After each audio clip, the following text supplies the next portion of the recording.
I will be talking about the international system. The international system is now changing. There are new actors emerging in the international system, and this would have immense consequences for securities of nations, including Ethiopia. You may wonder why I talk about international security in Ethiopia. Probably I talk about entrepreneurship, I talk about business development, an inspirational talk about individual responsibility may be well placed for an Ethiopian audience because Ethiopia is a poor developing country. No, I feel it's very important for Ethiopians to talk about international events, international security issues, because of the following 3 pointers. First, we are parts of the global system. We are global citizens. Ethiopia is part of the international system. One way or another, we are going to be influenced by international events and developments. Second, Addis Ababa is the capital of the African Union.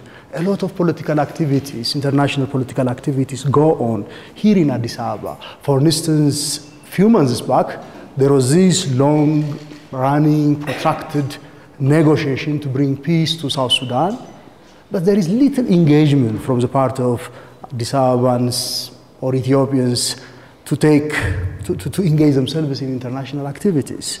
So it's really very important. I'm very glad TEDxAddisAbabaUniversity prepared or invited me to talk about international politics, because it's also important for Addis Ababans, young people, to talk about international politics. The third factor which makes my talk, I feel, is important, just today, 25 years back, the Berlin Wall collapsed, the reunification of Germany was announced. The Germans are today celebrating their reunification day, the ending of the Cold War, a new system emerged in one of the most important influential books, which was published a few years after the ending of the Cold War. Francis Fukuyama said, "The end of history and the last man, the triumph of liberalism." There was this enthusiasm about international human rights, democratization, countries becoming responsible for themselves. And the talk just preceded my talk. The Al Jazeera chief was talking about the Arab Spring 4 years back. Just think what's happening in the Arab world today. It's no more the Arab Spring. It's just the Arab, rather, winter, right? All these enthusiasms, optimisms about democracy, liberation, human rights are now gone. So it's really very important for us as global citizens to reflect how the international system is evolving since the ending of the Cold War, the collapse of the Soviet Union. Second, we need to ask, what is the international system? We have, I think, an audience coming from different disciplines. It's just very important to talk about a very broad idea of the international system. The international system is composed of nation states. Nation states are members of the international system. Not only nation states, but also transnational actors, transnational corporations, transnational criminal gangs, terrorist movements, and others are also part of the international system. As I've said in my introductory note, the international system historically is structured around big powers. For most of the modern international history, the world was characterized by multipolarity. There were 5 or 6 major powers who used to compete between themselves using alliances. Balance of power was one of the key instruments to maintain international peace. This was changed after the Second World War. As many of you know, after the ending of the Second World War, 2 superpowers emerged, the Soviet Union and that of the United States of America. There was what is called mutually assured destruction, nuclear deterrence. The 2 superpowers have the capability to destroy each other. There were ideological orientations. There were 2 major military alliances. And the international system, well, in terms of human rights, conflicts here and there were a lot of atrocities in many countries, including our country, Ethiopia. In many regions there were conflicts, but relationships between the superpowers were more stable, between the Soviet Union and that of the Americans it was more stable, with the exception of the Cuban Missile Crisis during the 1960s.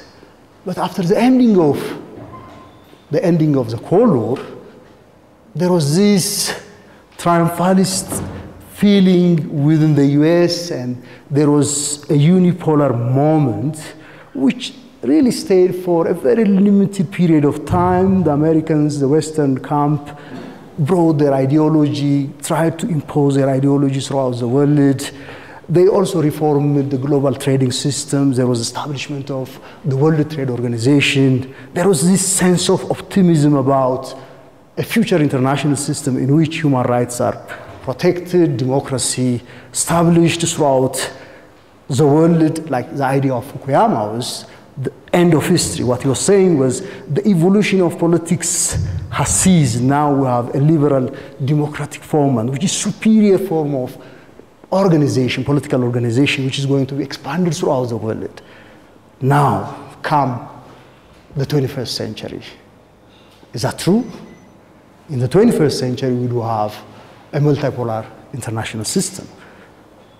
Still, the Americans are, the US is hegemonic state in terms of military power, in terms of economy, but there are many other countries competing for influence, for power at the international level, including China, Russia, India, Iran. Many other countries are regionally competing with that of the US.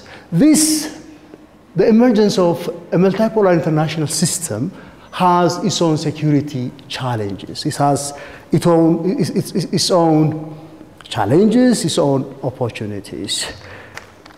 The international system which has emerged, or a multipolar international system, has the following features. The first one is, as I have said already, there are many actors. The second one is very unstable. Historically, a multipolar international system is unstable. The bipolar international system was more stable, even if it was supported, reinforced by nuclear deterrence. But multipolar international systems are historically, there are alliances, shifting alliances, major powers trying to expand their spheres of influence. So today, the international systems that we are entering into, a multipolar international system, is unstable. As you can see, the major powers are engaging themselves directly and indirectly, confronting each other. In Syria, for instance, the Russians deployed their forces just very recently in Syria. There is this engagement, direct and indirect confrontation between the Western powers and the Russians in Eastern Europe, in Ukraine. In several parts of the world, there are instabilities in which the superpowers, in which the Americans and the Russians are committed, are more and more engaged in a confrontation mood. The other feature of a multipolar international system is complexity. The security issues are more complex now. There are terrorist networks, terrorist movements, there are issues of environment, migration. The Europeans have been trying, were trying their best to make Europe a fortress, trying to develop poor people systems which they stop poor people from coming to the European Union. What had happened last summer? Tens of thousands of Syrians, Afghans, and others arrived to the doorsteps of the Europeans. Whether they like it or not, they have to open their gate, right? So security challenges, migration, and others. Another new feature, important feature of a multipolar international system is new institutions. The BRICS, for instance, Brazil, Russia, India, China, and South Africa established a new institution. And also there is this institution called the Shanghai Cooperation Organization, in which the Russians and the Chinese cooperate. These are rival international institutions against vis-a-vis NATO and other Western institutions. Another important feature of the emerging multipolar international system is the paralysis of the UN Security Council. According to the UN Charter, the Security Council is responsible for the maintenance of international peace and security. But now, because of the confrontation, the enmity between the Russians and the Americans, the Security Council is almost paralyzed. Another very important feature of the system that we have today is decline in global democratic and human rights norms.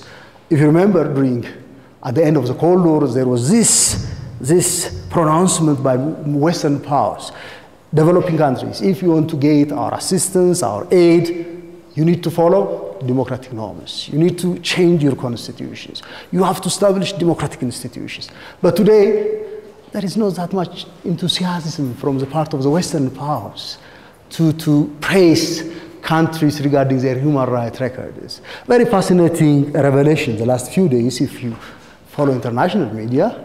There was this scandal, the British supporting Saudi Arabia to become member of the United Nations Human Rights Council.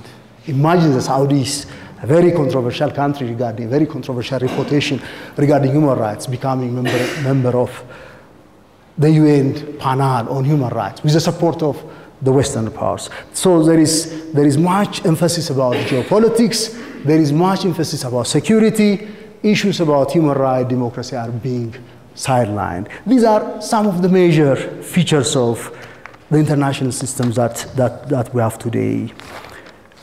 So the multipolar international system, what are the implications? As I said earlier, my introduction was, as global citizens, we Ethiopians, Africans need to think about international security, international systems. What are the implications for Africa, for Ethiopia?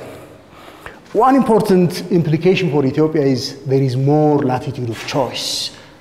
Now, third world countries like ours, we can choose the Chinese over the Americans. We can also play them off against each other. We can benefit, maximize our benefits. If you remember, like some 10 years back, there was this Western sanction on Mugabe, right?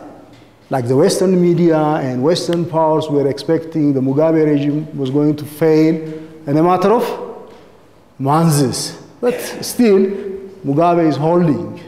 I'm not a great fan of Mugabe, but the change in the structure of the international system helped Mugabe to survive the Western sanctions. So for us, we do have a lot of choice. We can manipulate the international system, but it's not only positive implication, it has also negative implication. One negative implication is there is less and less scrutiny, international scrutiny on the human rights and democratic records of countries, developing countries. This means there must be more agency within Africa, within the developing world, about their own human rights and political development. We cannot expect Western organizations, Western human rights organizations, Western governments to press governments in Africa to change their behavior. There must be more agency. So I think this is in tune with the theme of the TEDxAddisAbabaUniversity talk, think forward. We need to think for ourselves. As Africans also, we need to be engaged, remain engaged with the international system. So with this, I end my presentation and I thank you for your attention.